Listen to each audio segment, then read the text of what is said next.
Salah seorang pejuang terakhir di Mariupol berkata kepada BBC bahwa pabrik baja tempat mereka bersembunyi yang sedang dikepung pasukan Rusia sebagian besar telah hancur dan banyak warga sipil terjebak di bawah bangunan yang runtuh. Berbicara dari pabrik Azovstal tempat terakhir di Mariupol yang belum dikuasai Rusia, Sviatoslav Palamar dari resimen Azov yang kontroversial itu mengatakan prajurit Ukraina telah memukul mundur gelombang-gelombang serangan Rusia. Sebelumnya, Presiden Vladimir Putin membatalkan rencana Rusia untuk menyerang pabrik baja tersebut, sebuah labirin yang terdiri dari banyak terowongan dan bengkel dan alih-alih memerintahkan pasukannya untuk memblokirnya.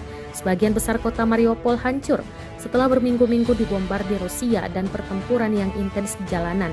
Menguasai kota pelabuhan di pesisir Laut Azov itu adalah salah satu tujuan utama Rusia dan akan memungkinkan lebih banyak pasukan mereka untuk bergabung dengan serangan di wilayah Donbas, Ukraina bagian timur. Kapten Palamar mengatakan Rusia menembaki pabrik baja dari kapal perang dan menjatuhkan bom penghancur bunker di atasnya. BBC belum dapat memverifikasi kesaksian Kapten Palamar itu. Tetapi, sejalan dengan kesaksian awal pekan ini dari sebagian komandan marinir Ukraina yang juga berada di pabrik baja yang mengatakan pasukan mereka kalah jumlah dan kehabisan persediaan. Resimen Azov awalnya adalah kelompok neonasi sayap kanan yang kemudian digabungkan ke dalam Garda Nasional Ukraina.